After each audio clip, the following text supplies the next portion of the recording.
হস্ত ছিল মামুনুল হক আল্লামা মুহিবুল্লাহ বাবুনগরীর সৈনিক হিসেবে ভূমিকা পালন করে যাবে।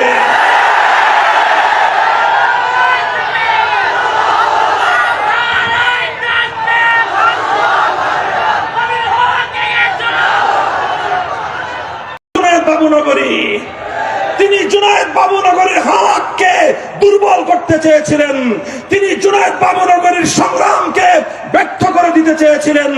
তিনি মনে করেছিলেন মামুনুল হক জুনায়েদ বাবুনগরীর সৈনিক, মামুনুল হককে তোমরা অচল করে দাও, জুনায়েদ বাবুনগরী অচল হয়ে যাবে।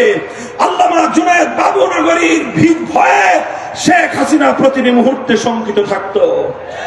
এই জন্য আমি মনে করি এবং এটা আমি বারবার বলে আসছি, শেখ হাসিনা অন্যায় ভাবে ষড়যন্ত্রমূলক ভাবে সে তার শত্রুকে চিহ্নিত করে সর্বপ্রথম আল্লামা আহমদ শফি রহমতুল্লাহ আলাইহিকে তারা শহীদ করেছে।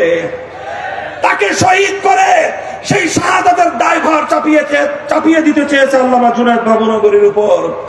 এরপরে যখন দেখেছে এটা দিয়ে তার কাজ হয় নাই, আল্লামা জুনায়েদ বাবুনগরী রহমতুল্লাহ আলাইহিকে ষড়যন্ত্রমূলক ভাবে তাকে হত্যা করেছে, শহীদ করেছে।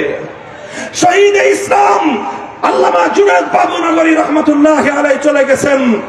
আমাকে যারা জুনায়েদ বাবুনগরীর সৈনিক মনে করত, আমি সেই ইসলাম বিদ্বেষী চক্রের সামনে স্পষ্ট ঘোষণা দিতে চাই, আল্লামা জুনায়েদ বাবুনগরী চলে গেছেন, মুহিবুল্লাহ বাবুনগরী আছে। মামুনুল হক যেরকম জুনায়েদ বাবুনগরীর দক্ষিণ হস্ত ছিল, মামুনুল হক আল্লামা মুহিবুল্লাহ বাবুনগরীর সৈনিক হিসেবে ভূমিকা পালন করে যাবে।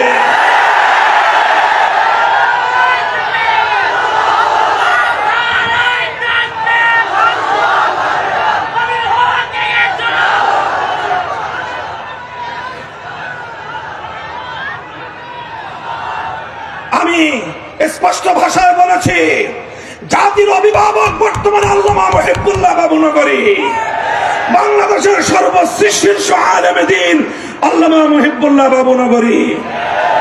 ইসলামের দৃষ্টিকোণ থেকে যেটাকে তিনি ভুল মনে করবেন সেটাকে তিনি অকপটে ভুল বলবেন, যেটাকে তিনি বাতিল মনে করবেন তিনি বাতিল বলবেন, আর বাতিলদেরকে তাদের বাতিল মতবাদ ত্যাগ করার জন্য তিনি আহ্বান জানাবেন। এতে কারো যদি বেজার লাগে, খারাপ লাগে, আমাদের কিছুই করার নাই। কথা ঠিক না বেঠিক? আল্লামা মুহিবুল্লাহ বাবুনগরী হাফিজাহুল্লাহ তিনি বর্তমান জাতির অভিভাবকত্বের জায়গা থেকে খালিসান লিওয়াজহিল্লাহ, একমাত্র আল্লাহকে সন্তুষ্ট করার উদ্দেশ্যে আল্লাহর রাসূল এবং সাহাবায়ে কেরামের মহব্বতের দ্বারা তার দিল ভরপুর।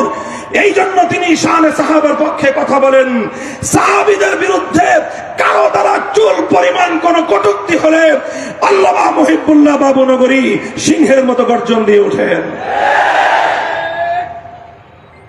ওনার আঞ্চলিক কথাবার্তার আঞ্চলিকতার এই সকল মার পেছে কেউ যদি ওনার এই বক্তব্যকে, ওনার ব্যক্তিত্বকে, ওনার নেতৃত্বকে প্রশ্নবিদ্ধ করতে চাও, আমার স্পষ্ট ঘোষণা, আমাদের সঙ্গে প্রথমে মোকাবেলা করতে হবে।